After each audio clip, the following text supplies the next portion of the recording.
I'm Mary Poppins, y'all. I am Groot. He is Groot, and I'm Mary Poppins. We just saw Guardians. Groot. Yes, yeah, we know you. We just saw the movie. Apparently, Groot's face has turned into a poster for the movie he exists in. I am Groot. No, I'm not attracted to you, Groot. I'm sorry. No, I'm sorry. I am not physically attracted to you. I'm sorry.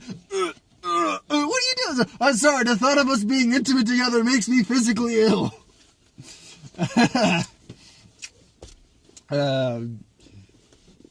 what do you expect? It was a good fucking time. Oh yeah. I mean, wait. I guess the question quickly becomes: is it better than the original? Which is what a lot of people are going to raise or ask. I think it's debatable. I think it's a yes and no kind of scenario where there are definitely aspects of this and parts of this movie and traits of this movie that definitely surpass the first one. But other things kind of, and I wouldn't say fall short. I would say, personally, I think it's better just because we spend less time on character development because we already know these characters and more... Well, not necessarily less time on character development, I was about to say but less time being introduced. We don't have to get to know these characters. Yeah. We just can continue. We can evolve these characters further. And every character has their... every character except Groot, except like in one post-credit scene, gets some time to evolve as characters. Even Groot evolves. And like I said, besides that... Oh, no, even then. No, Have you noticed... You didn't notice that over the course of the movie, he was slowly becoming greener. Oh, okay. That's not... I mean, as a character, not as a physical trait. No. Even then. He evolved because, well, we see that Groot's knowledge and ability to learn is expanding. Okay, I'll give you at least... over the course of the film. Oh, in one scene. And what is Groot, really? Let us look deeper into the world of I Am Groot. In my new tell-all book called I Am Groot. You sound like fucking Agent Smith. It's like, what does it mean? Or just fucking procrastinating the whole time. Well, I'm thinking more along the lines of Leonard Nimoy's classic work of literature, I Am Spock. Okay. Is that an actual book? Yes, actually. Okay, I figured it was. They made fun of it on The Simpsons at one point by, oh, look, it's Leonard Nimoy's book, I Am Spock. And his other book, I Am Not Spock. And his other book, See Spock Run. Run, Spock, run. The movie's great. Definitely parts where it surpassed the original. Actual character development past what we got in the first one. The action sequences are fantastic. Just absolutely amazing to watch. And compared to where Ronan in the first movie was not a very strong... He served his purpose, don't get me wrong, but he wasn't... He was just evil. He was a religious zealot. Our villain in this, which is a spoiler, so, I mean, we'll say... The villain in this works a lot better. In fact, it's one of the much better villains we've had in the MCU in a while. And then I'll at least call the Sovereign antagonists. They're not villains per se. Taserface is just... Taserface? Your name's Taserface? You know what?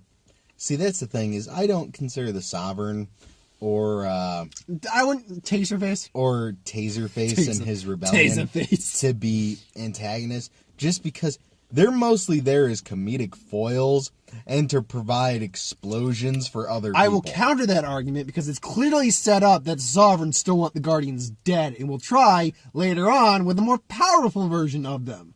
Yeah, but my issue is still...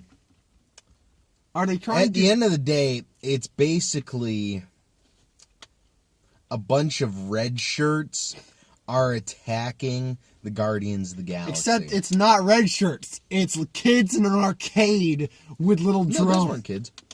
Those were adults. I was making a comment. I was making a comparison that they're, especially when the High Priestess in her little arcade thing just starts screaming at the screen like a kid who lost at a video game. They're pretty much children playing a video game. It's like, dude, you suck. It's one part toys and one part... Death machines. No. Toys is in the movie Toys with okay. Robin Oh, Williams. that's what you meant. Oh. And then one part, made me space on the other one. Sorry. Oh, Ender's Game. Yeah, a little bit of that. But the story is Kurt Russell. Now, Peter finds his biological father, Kurt Russell, who plays Ego on Living Planet. Now, that being said, one of the other few complaints I'm going to have about the movie is young Kurt Russell, and you tried to justify it, and I can justify it to a degree. Young look at Kurt Russell looks, even by today's standards, with all the stuff we can do with makeup and CGI. Part of the problem is we're comparing him to young Kurt Russell because we love, me more so than you. Yeah. Big Trouble in Little China. Yeah. We know what young Kurt Russell looks like, and this looks more like he was too rosy you cheeked. take old Kurt Russell and then try and make him younger, which the excuse I gave was this is an extension of Ego. Ego just fair. made him look like that. And you know, it's fair, I suppose, but still, the problem with that is when you see the actor and you know what the actor's kind of supposed to look like in a younger form, it is kind of this. You know what's actually more distracting for me than even his face? His hair. His hair just did not look real or natural at all. It looked like an animal on his head. It was just this maned mullet. It was the 80s. That was normal. Well, whatever. Or was it the 80s? No, yeah, 1980. That's what they said. Oh. Yeah, they flashed. They did a lot of that whole text things like "Welcome to this planet," "Welcome to that planet." No, the songs I thought also good. The soundtrack is great. Did not have the same impact in this movie as they did in the original movie. But I think that's just because of the placement of the songs in the original movie, and they used a lot more songs in this movie. I would argue that, because I think the songs fit pretty well, and the placement was good. I mean, I'm not saying the placement wasn't good, or the songs weren't good. First off, there were a lot more songs in this one. Yeah. And I'll be honest, besides a couple, like you'll never break the chain, you can still need that one, the Stevie Nicks song, the Cat Stevens song at the end. I'm having trouble remembering most of the songs in the movie. Whereas when I got out of the first one, I could remember most of the songs in the movie. Well, I'm going to tell you why. Mm-hmm. Because they went with two different groups, basically. With the first movie, it was all songs that were probably on the cheaper side of classic rock songs that you would recognize, but they were still, expensive. Because people know them. Sorry. Whereas this one, not as expensive for a lot of them, but you were able to get a lot more, and they did fit, and to a lot of people, they will be memorable. No, I know. Because I recognized I did recognize them, but they're not songs I immediately know off the top of my head. Well, I did like that. It's like, Yondu picked this up on Earth a couple years back for you. It's or a junkster. It's barely what all the people on Earth listen to now. It's called a Zune. yeah. Oh, I have an iPod like the rest of the world. Well, you remember the story of the Zune, right? I don't actually remember the story of Zune, but because we're doing a review, I don't think we have time for the story. Oh, no, the it's Zune. really quick. Okay. Microsoft wanted to come out with their own iPod music platform, so they came out with the Zune. It had a lot of great features and everything else like that. But it just never caught on. Oh, that's unfortunate. Like, it just never worked quite right to where, had it come out before the iPod, people would have fucking loved it. And But it didn't. And no one ever bought any. Oh, well. Where was it going? One of the things I loved about this was so many character cameos and actor. Stallone is in this movie. Stallone plays apparently a Ravager, like an actual character in the Marvel lore, who we're probably going to be seeing more of in the universe. And there's a more like a mid-credit scene with him and apparently his old crew. And let's go steal some shit. And I don't recognize any of those characters. That's the shit I'm going to have to look up. That was like, even as someone like me who was pretty hardcore geek into this stuff, that's something I didn't know. Even our friend who was with us, who likes to remain unnamed, The powers that be. The powers that be, as we refer to them, didn't know who they were. And I still don't know who Stallone's character actually is. I believe he's called like either Warhawk or Nighthawk, something like that. I don't think he was either, honestly. I know Hawk was in there. That's all I remember.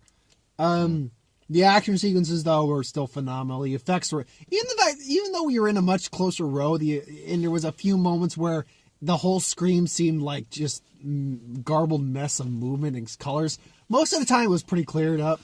But I think just because there was a lot of stuff moving fast, so it was kind of hard to make out, especially how close we were. All the characters still great. We get Nebula actually... I can't say she turns good, but she's not trying to kill Gamora anymore. So she's more of the anti-hero. That's a good way to put it. She just said she's going to try to kill Thanos. And say, but I don't know if that's even possible. And in my head, I'm like, spoilers, you just killed a celestial planet being. I think she might be able to try and kill... I'm not great. She might need all I'm your pretty help. sure Thanos would be able to take that on. That's actually that's not who would win. It should probably do. Could Thanos kill Ego, or Ego kill Thanos? Yes. It's like yes to both of them. They probably don't mess with each other. Well, that's the problem. Is this Ego is not the Ego that's in the comics? Very true. Because the Ego in the comics is not a Celestial. No, but he's strong enough to force like someone like Galactus back. So, well, no. Yeah. And I mean, I love. Now, the one thing I'll say with Ego I did not like, and it's not because they did it badly or anything like that, because they still technically did it. They didn't make him the giant talking. We still saw the planet with a face. We still saw a face on the Ego planet, but we did we did get a little talking version of that planet in his core. We just didn't get the actual planet talking, which bummed me out a little bit. Like, oh, I wanted to see that, but whatever.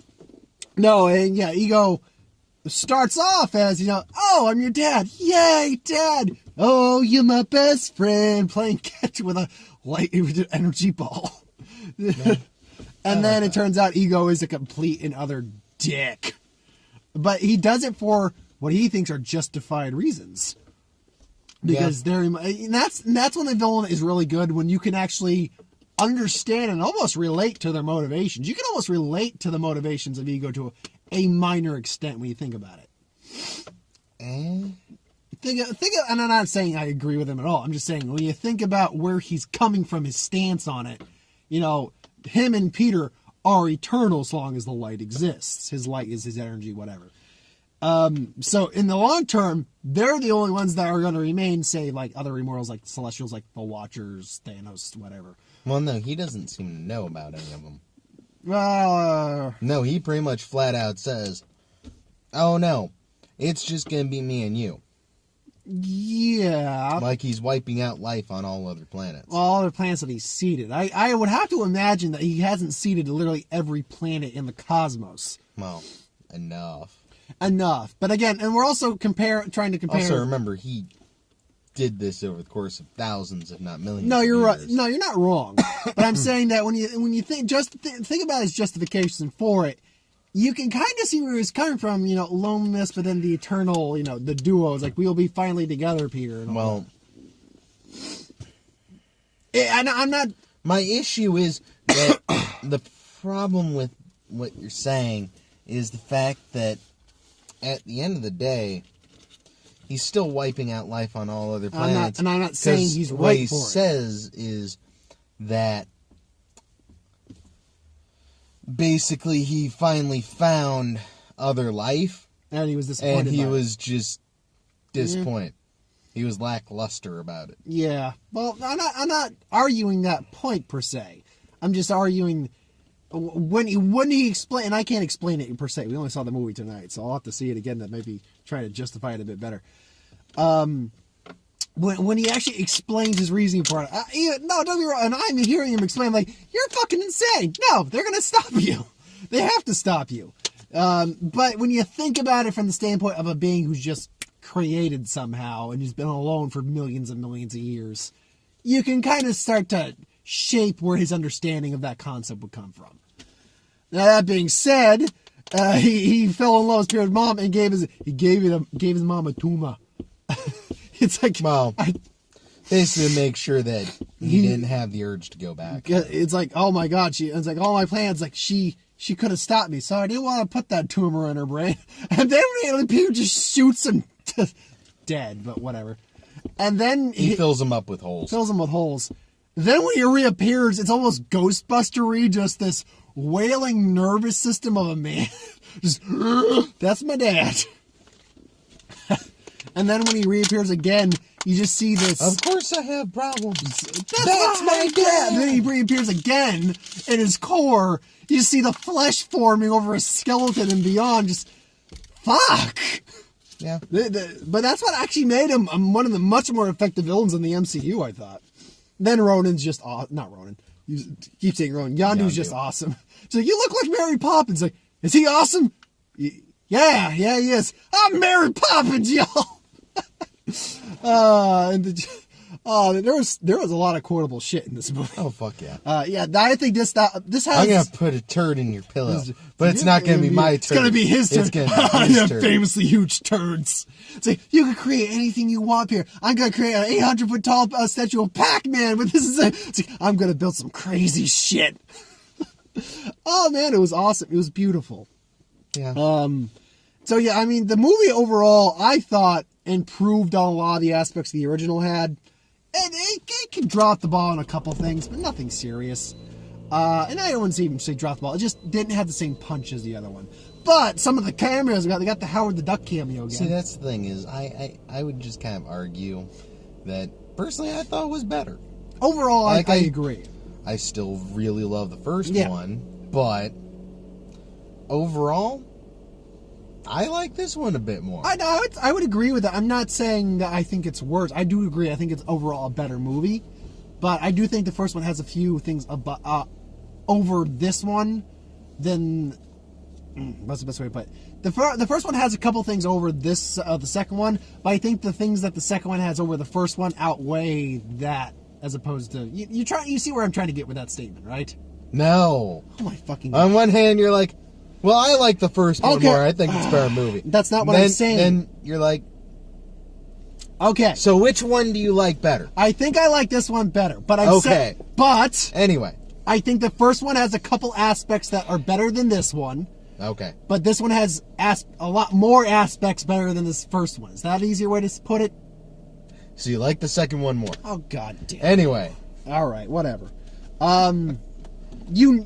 Please tell me you understand what I'm trying to say. I don't need to understand. They do. That is true. Please tell me whoever's watching this, please knows what I'm trying to say. The first one did a few things better than this one, but this one did a lot of things better than the first one. I would like to step in here for a moment. Okay. And possibly clarify something. Yes.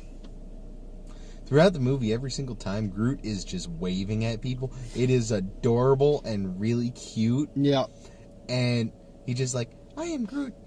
Like, the opening battle of the movie. Just, he's dancing around, everything else like that, and some music's playing. I can't remember what song. I knew the song, too. Dude, that's part of the reason I think also the music's not as memorable. Because it's not that it wasn't really great music, it's that so much stuff happened you just had to take all of it. I love that. That's another thing. I love the opening scene, but at the same time, there was so much going on but you're like focused on Groot dancing in the foreground, but there's so much shit going on in the background. See, I didn't give a fuck about that.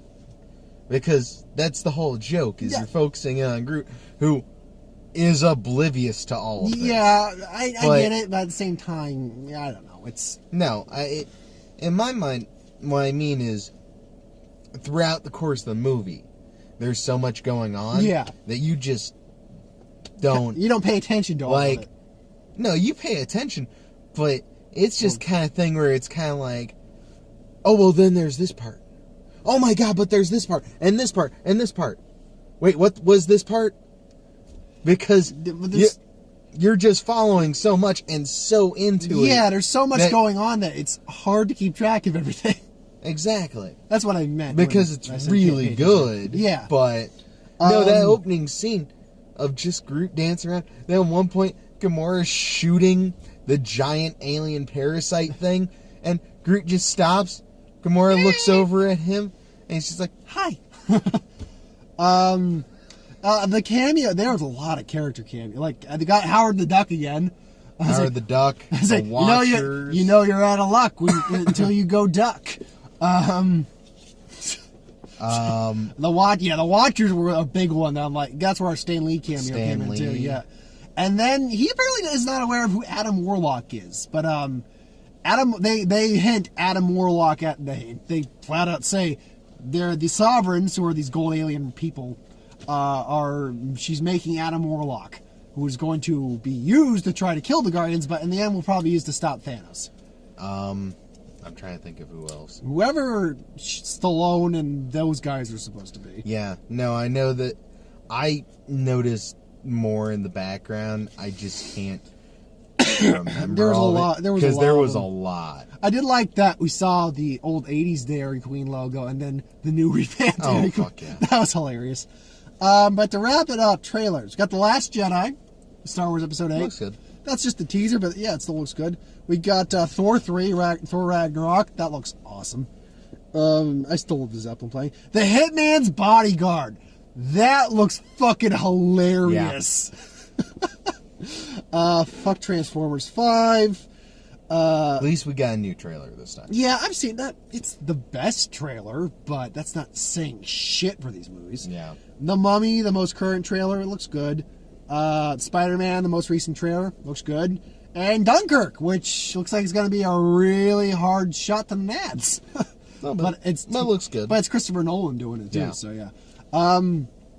Yeah, other than that, though, I mean, there's a lot I could try to remember, but we'd be here till we run out of time. See, that's the problem, is it's a really good movie. There's just a lot going on. So there's not, well, a lot going on in a good way. Yeah, yeah. But there's not much we can really say. I don't really have anything else.